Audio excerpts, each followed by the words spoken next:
আসসালামু আলাইকুম রহমতুল্লাহি ওবরকাত।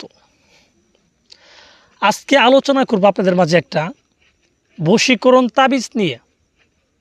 বশীকরণ তাবিজটা হচ্ছে যে তাবিজটা প্রয়োগ করার মাধ্যমে কোনো কাঙ্ক্ষিত ব্যক্তিকে নিজের বাধ্য করা যায়, নিজের বশ করা যায়, নিজের গোলাম বানানো যায়। এক কথায় আপনি তাকে যা বলবেন আপনার তাই শুনবে।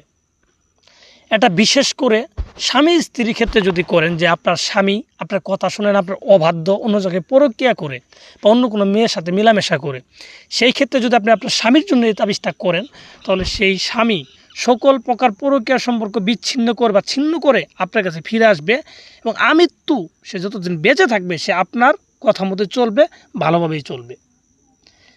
পরিপক্ষভাবে যদি কোনো মেয়ে কোনো ছেলে একজন ছেলে যদি একটা মেয়ের জন্য করে বা নিজের স্বামী যদি কোনো স্ত্রীর জন্য করে, সেই স্ত্রী কিন্তু সেম টু সেম একইভাবে যতদিন দুনিয়াতে বেঁচে থাকবে সেই স্বামীর বাধ্য হয়ে থাকবে, নিজের গোলাম হয়ে থাকবে।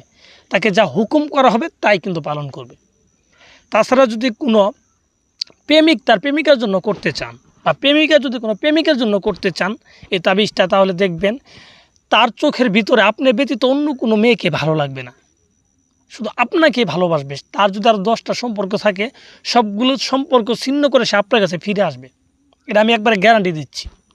কিন্তু কথা হচ্ছে, আমি যেতভাবে সহজভাবে বলছি জিনিসটা কিন্তু অতটা সহজ না। যদি আপনি তাবিজটা সঠিকভাবে লিখতে পারেন তাহলে কিন্তু আপনার এই কাজগুলো হবে। এই কাজটা আমার মুখের কথা দিয়ে কিন্তু সম্পর্ক নয়, তাবিজের সাথে সম্পর্ক।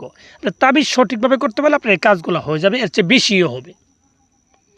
তাই আমি বলবো, এগুলো কথা শুনে শান্তি না পায়ে কাজটা কিভাবে সঠিকভাবে করলে কাজ হবে সেটার দিকে মনোযোগটা বাড়ায় দিবেন।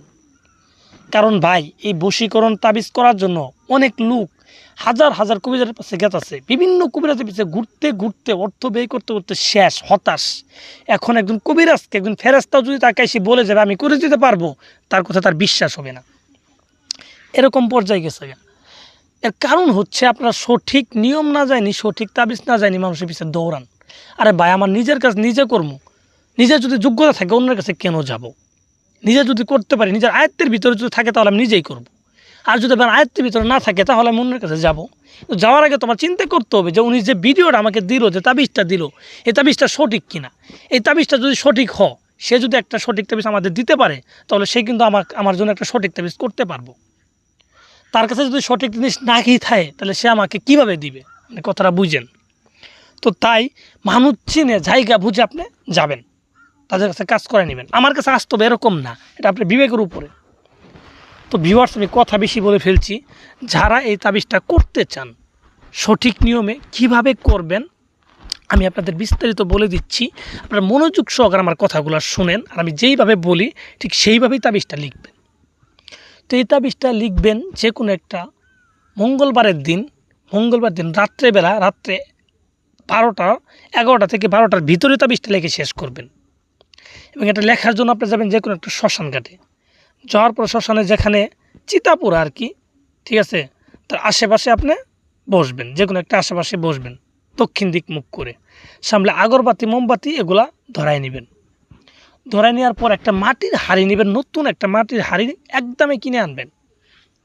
কিনে আনার পরে সেই মাটির হাঁড়ির উপরে এই তাবিজটা অঙ্কন করবেন। আমি যেভাবে আঁকাইছি আপনার সেম টু সেম একইভাবে এই তাবিজটা অঙ্কন করবেন। তো অঙ্কন করার পর তাবিজের নিচে যাকে বশ করতে চান, প্রথমত ছেলের নাম লিখবেন, তারপর ছেলের বাবার নাম, তারপরে মেয়ের নাম, তারপরে মেয়ের মায়ের নাম। যে কেউ করেন, ছেলে করেন মেয়ে করেন, প্রথমত ছেলের নামটা দিবেন। আর তাবিজটা যখন লিখবেন তখন মুখের ভিতরে মিষ্টি জাতীয় কোনো কিছু দিয়ে লিখবেন। আর যার জন্য লিখতেছেন তার কথা ভেবে ভেবে লিখবেন। তো এইভাবে মাটির হাড়ির উপরে তাবিজটা লেখা কমপ্লিট হয়ে গেল।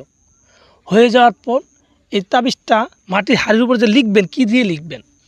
এটা লিখবেন কুমকুম আর কাম সিঁদুর মিশ্রিত করে কালি বানায় নিজের শাহাদাত আঙ্গুল দিয়ে এই মাটির হাড়িতে এই তাবিজটা লিখবেন। তো লিখার পরে হাড়িটার ভিতরে আপনি একটু আগরবাতির ধোঁয়া দিবেন, আর চতুর্থ সাইডে আতর লাগাই দিবেন, আতর সুগন্ধি আতর লাগাই দিবেন। আতর লাগাই দেওয়ার পর এটাকে নিয়ে বাড়িতে যাবেন। বাড়িতে যাওয়ার পরে হাড়ির ভিতরে 1 কেজি দুধ নেবেন। 1 কেজি দুধ, সর্বনিম্ন বেশি নিলেন 1 কেজি দুধ নেবেন। নিয়ে একটা চুলাতে এই দুধটাকে আপনি গরম করবেন এই হাড়ির ভিতরে। এই দুধটাকে গরম করার পরে দেখবেন যখন বলক আইব, ঠিক আছে, এক পর্যায়ে একটু গরম হবে, তখন এই দুধগুলাকে নিয়ে আপনি যে কোনো একটা বিলাই বা কুকুরকে খাওয়াই দেবেন। কুকুর তো দুধ খাইতে চায় না, আপনি বিলাইকে খাওয়াই দেবেন। খাওয়াই দেওয়ার পর 3টা দিন আপনি অপেক্ষা করবেন, 3টা দিন, সর্বোচ্চ 3টা দিন অপেক্ষা করবেন, দেখবেন আপনার কাঙ্ক্ষিত ব্যক্তি পাগলের মতো ছুটে আসবে আপনার কাছে।